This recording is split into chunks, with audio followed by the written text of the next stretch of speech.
Up, up, up, up, up.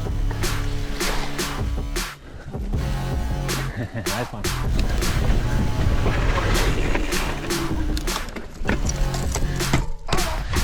Vivus.lv Marathon in Alūksne starts shortly. I will start somewhere around 400 participants after 400 participants, so it's going to be a tough one because there are a lot of dirt in the track, but wish me luck.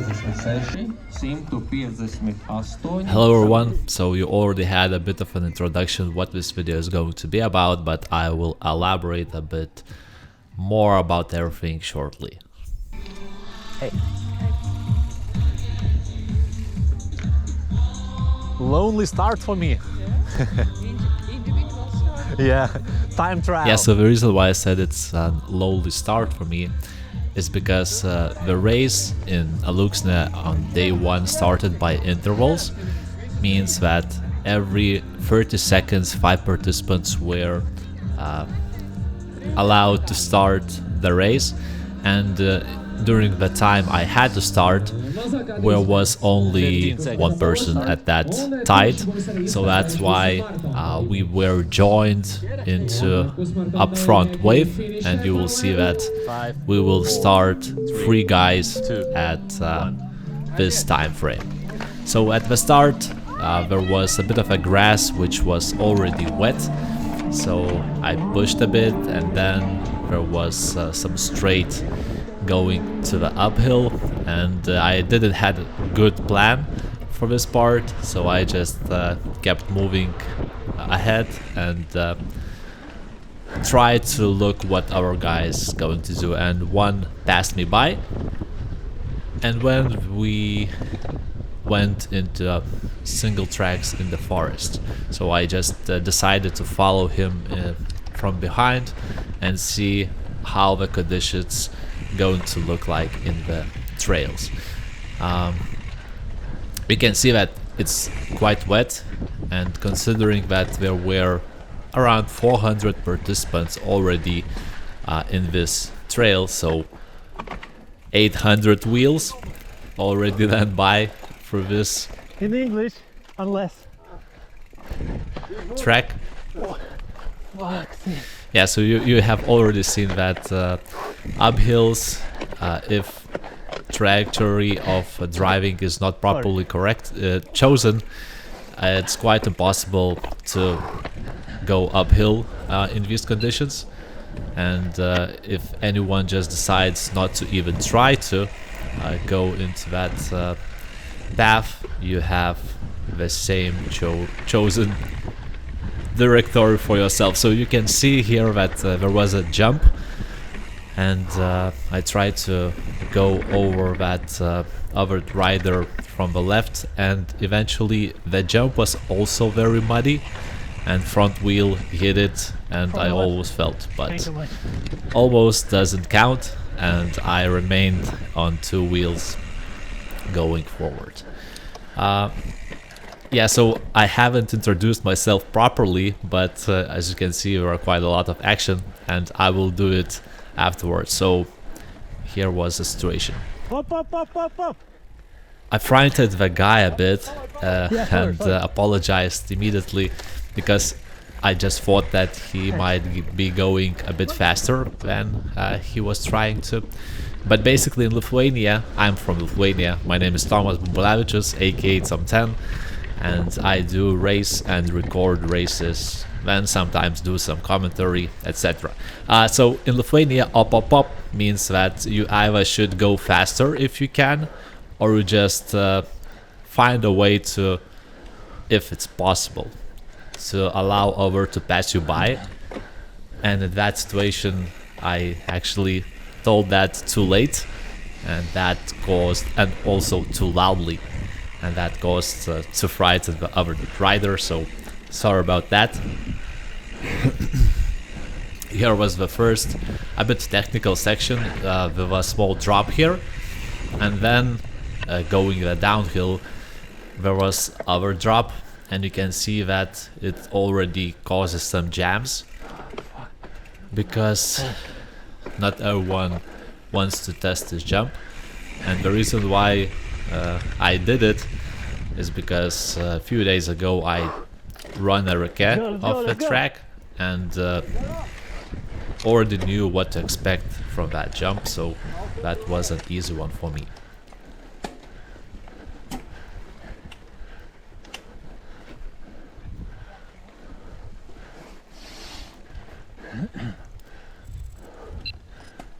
You can see how the uphills are for our guys. Some try to do it, others just go off the bike and pushes to the uphill, and you can see that we even raced here to the uphill, but the conditions also later on it started to rain and the whole track became even muddier. Come on guys, you can do it better. Yeah, try to motivate guys to push it further, because you technically could try to overtake on the side, but because the traction is so loose, you don't want to risk it to stop yourself. This part, when the conditions were dry, was almost completely dry. Now you have seen how wet it became, because the reason why everything is so wet here is because almost 2 days we were rain pouring almost non-stop, so that made the track condition track was great, it was technical, but with those muddy and wet conditions it became a lot more complex to ride, because there are a lot of wet and slippery routes, as well as the mud doesn't help to give a traction, etc. And yeah, I was talking too much and we missed quite a few things, but here was a section, there were the trees fallen down, and there were made some corner parts to just go over the top of those trees, but because it was very slippery, I didn't even try to attack them and went off the bike, run it, and actually it was quite fast. I was surprised by my fast legs in that station, because usually I tend to I tend to suck at going on the bike after I went from it, but that part was quite fine. And overall the track was made almost, I could say 80% was single tracks of some sort, single tracks, uphills, etc., and other parts where you just go on the wet grass in double tracks was not the majority of the track. And these type of uphills were not too long in terms of length, but they were sharp, steep and short, and during the wet conditions most of them were very complex to go up. This corner was very tricky for me because it goes down and it's 180 degrees to the right, and it's slippery, and basically everything here which I comment on is and can be attached to the word slippery. Even this uphill, where you can see that I tried to find some traction on the areas where others haven't ridden yet, and even though I kind of figure out the way going up, it's a lot more complex than it looks like from a camera. So thanks for the guys who just allow to pass them by easily. And I will also have some commentary about the ethics of the riders, which I was surprised very much from a good point of view. And I will elaborate on this a bit further down the road, but what I loved about the track, that there was situations where we can choose either going longer but a bit less complex path. Let's go. Sorry, in English.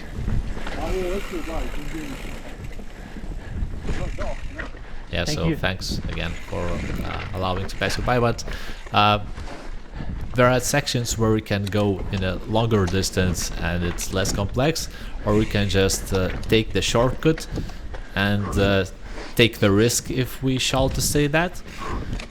And it's good because the ones who have courage or more technical driving skills, they can just take that shortcut and maybe even go in front as a risk-reward award for him.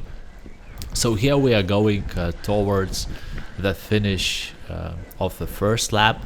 I was running marathon distance, which was 2 laps, total of somewhere around 35 kilometers during the day.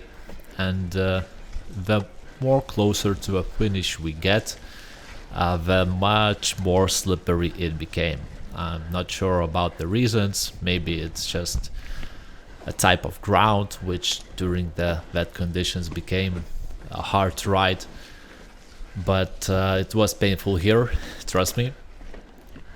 And even though it just looks like 7 or 8 kilometers per hour, even that type of speed was a bit complex to achieve.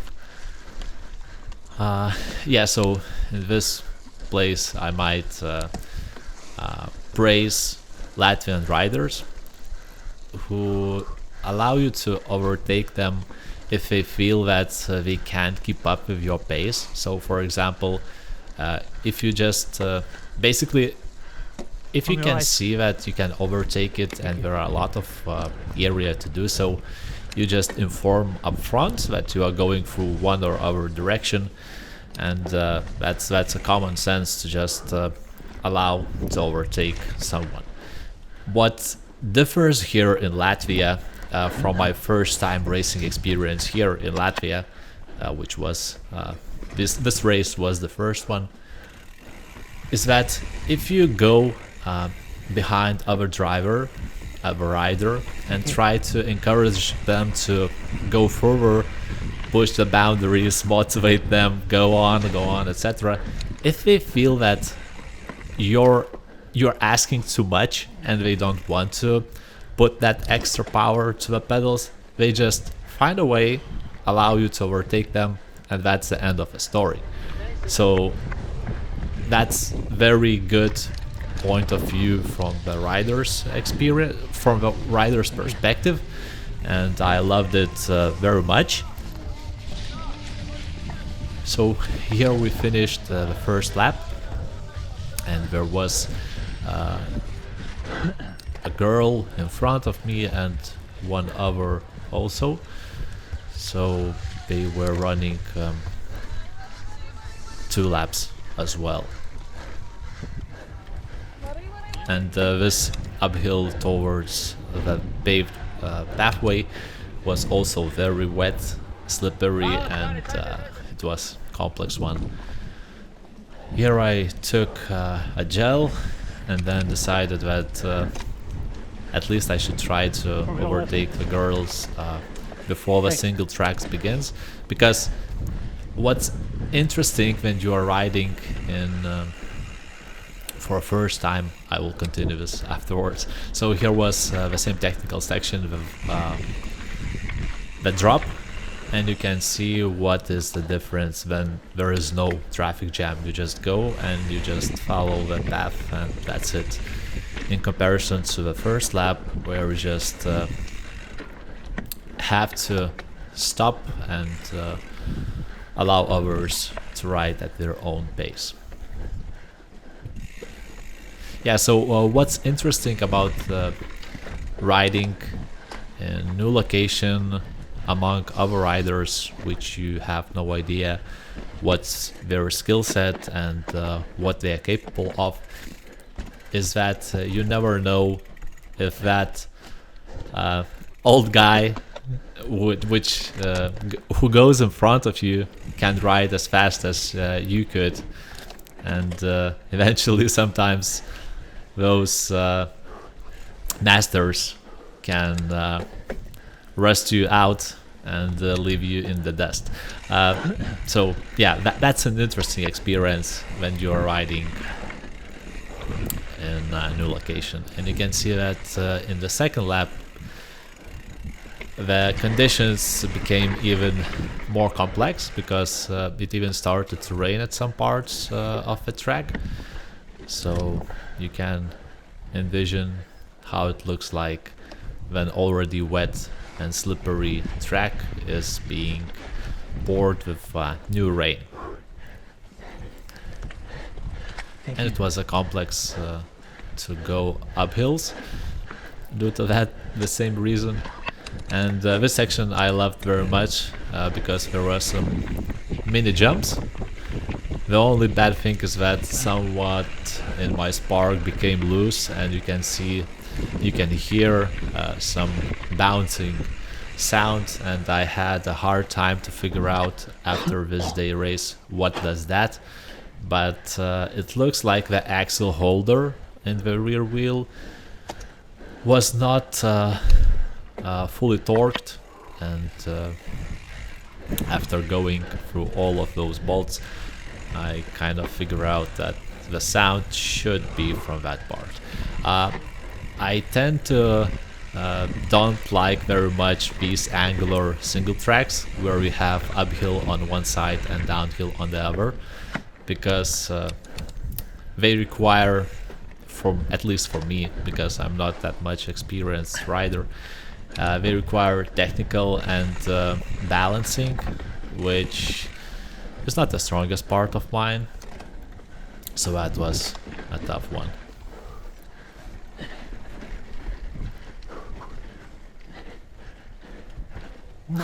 This part was funny for me because I haven't got a chance to go in this uphill in the past. Either someone stopped in front, or I was not capable to go to it on my own. But because I was riding quite a lot alone,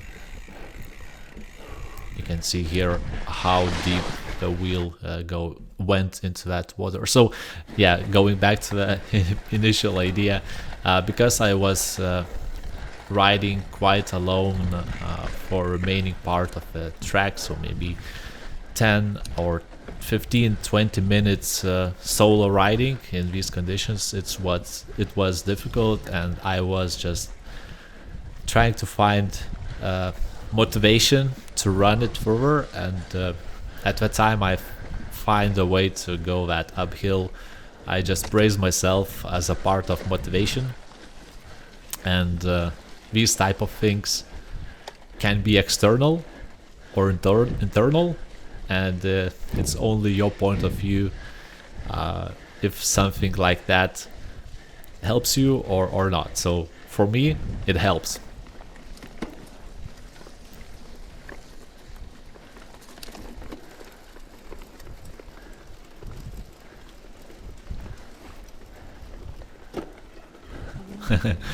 This guy tried to wheelie, and actually he did it, and he was riding quite strong.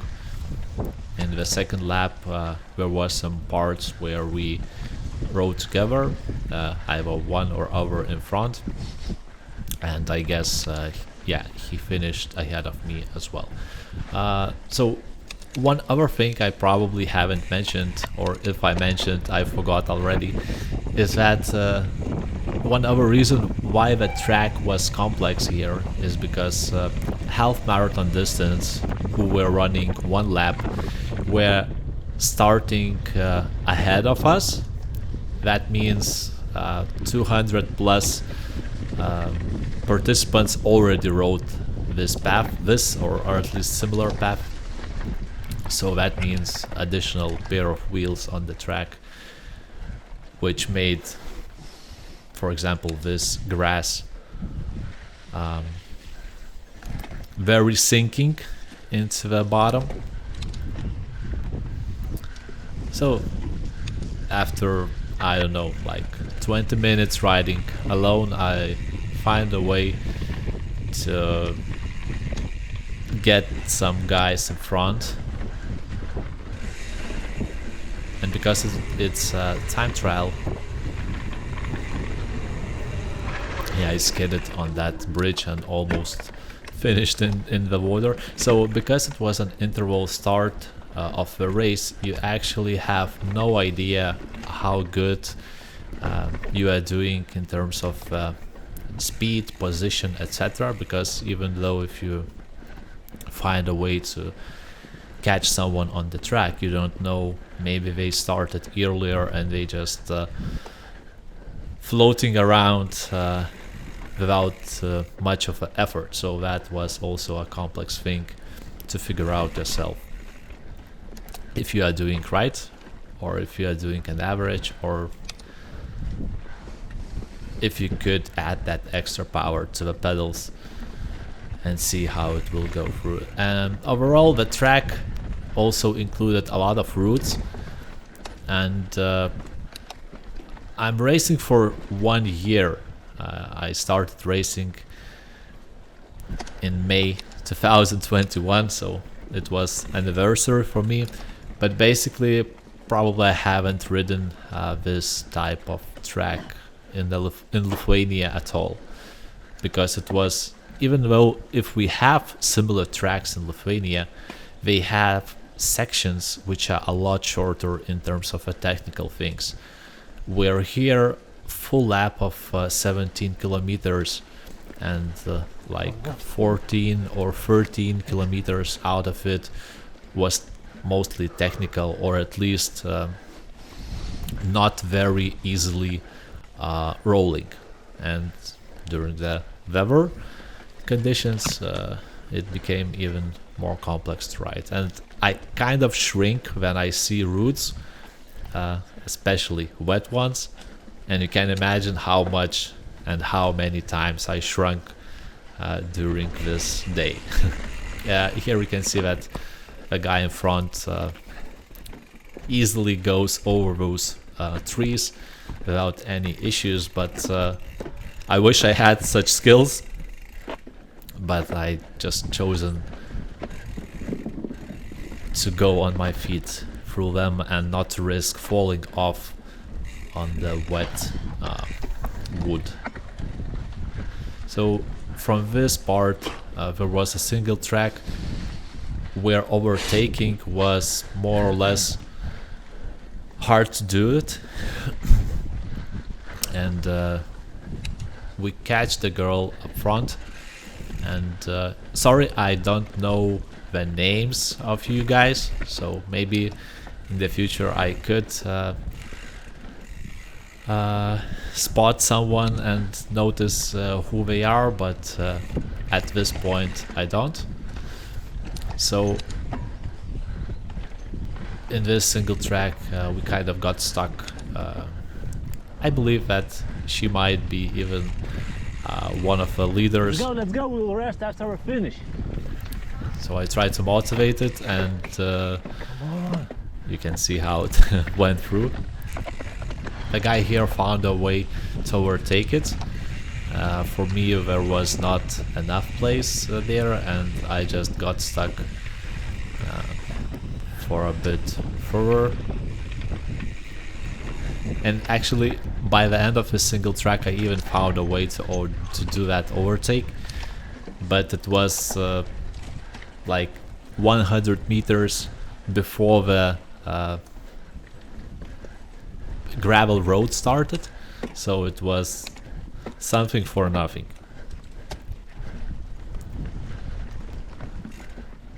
But actually she ridden quite good. Just when you're going after someone, you always think that alright, so I might be faster in that area, in that part, etc., which sometimes is the case, sometimes not, and that's fine about that. So here we were on this gravel road, and I suggested the girl to jump on the wheel, and we managed to catch those guys on the gravel, and at least in this type of situation where 5 kilometers are left, try to save some power and try to save some energy. And actually on this gravel road it was quite complex to ride because there was a lot heavy headwind, and it wasn't that much easy to do it.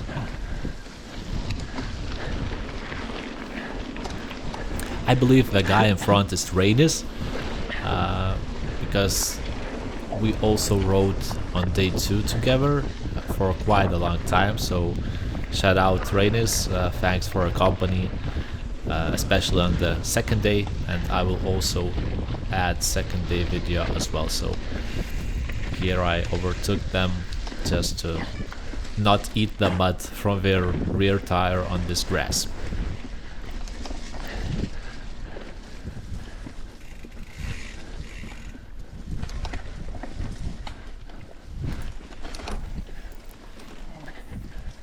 So here we can see that we are struggling to go on that single track. By the way, I will also add full onboard video in upcoming few days, so you could just try to find where I might have ridden and filmed you, or you just want to see some sections of the track, you will have a chance to do that.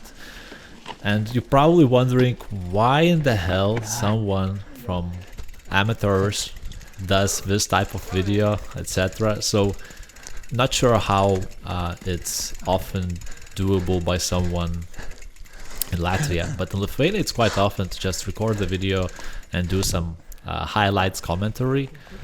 Of course we are doing it usually in Lithuanian, because if the race is in Lithuania no one else will look at it. Here my girlfriend recorded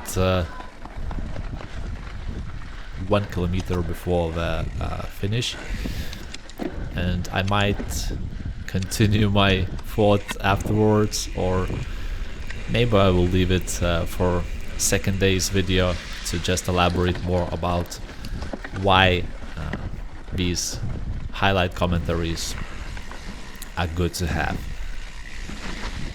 So here was unfortunate for me. I lost the chain, which dropped off from the chain ring. It's not the first time this type of situation happens for me, and it also happened in the past during the wet and muddy conditions, so I was very disappointed by this situation, because I knew that last time it took me more than 10 minutes to figure out what to do and how to fix it, and I almost was out of patience and courage to at least try to do something about it. But because I already been in that place, I know what to do. Yeah, so here is my way of fixing things. And before the finish there was extremely dirty place, but at least most often I try to overtake, or at least try to make the maximum out of myself before the finish, and this time it worked out fine. I managed to overtake the guy, and that's kind of end of the highlights. So I will upload the full onboard video. I will also do the same thing about highlights for the second day, and who knows, maybe you like it. And if you do it, you can always subscribe to the channel. Until next time, guys.